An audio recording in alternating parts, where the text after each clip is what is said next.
Most engineers who will never reach $200,000 already know exactly why. They just haven't admitted it yet.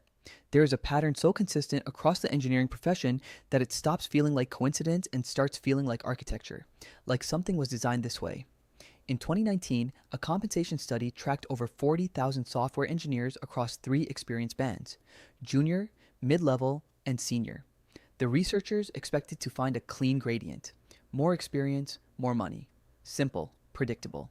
Instead, they found a cliff, a vast plateau at the mid level band where careers simply stopped, not failed, stopped. Engineers who were competent, employed, respected, frozen in place for 5, 7, sometimes 12 years, earning between $90,000 and $120,000, while a smaller cohort, roughly 8%, crossed an invisible threshold into a compensation range that averaged $230,000 when total compensation was counted. The researchers wanted to know what separated them. And this is where it gets unsettling. It wasn't raw intelligence, it wasn't years of experience, it wasn't even the company they worked for, though that played a role. The single most consistent differentiator was something so unglamorous, so quietly obvious in retrospect, that when you hear it, your first instinct will be to dismiss it. Because dismissing it is exactly what the Plateau Group did. But we're not there yet. Let's talk about the warning signs first, because they were there, visible, documented, and almost universally ignored. Warning sign 1. The specialization trap. In the early years of a software career, being good at one thing feels like safety.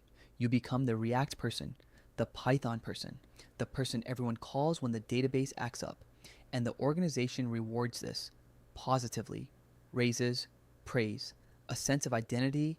What they don't tell you, what nobody tells you, is that the organization has now quietly placed a ceiling above your head. You have become a component, reliable, replaceable, and bounded. The 200K engineer is never a component. They are the person who understands how components fail together. Warning sign 2: the feedback desert. At some point, usually between years 3 and 5, most engineers stop receiving honest feedback. Not because their managers stop having opinions, but because they become senior enough that honesty feels impolite and junior enough that it doesn't feel urgent.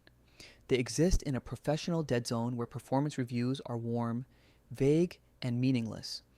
The engineers who cross the threshold are almost universally described by their managers as people who actively sought out uncomfortable truths, who asked questions that made people pause, who seemed, almost unsettlingly, to want to know what was wrong with them. Warning sign 3: the visibility inversion. Here is something counterintuitive. The engineers doing the most technically complex work are frequently the least visible to the people who make compensation decisions. Because complexity, by definition, is hard to explain, and things that are hard to explain don't make it into the room where the numbers are decided. Meanwhile, a less technically sophisticated engineer who can articulate business impact in a language that a VP understands walks out of that room with a number that would make their peers quietly furious. This is not unfair. It is, in fact, precisely how organizations work. And the engineers frozen on the plateau almost never understood this. They believed, with a kind of faith that would be touching if it weren't so costly, that good work speaks for itself. It doesn't. It never did. Warning sign. 4. The network that isn't one.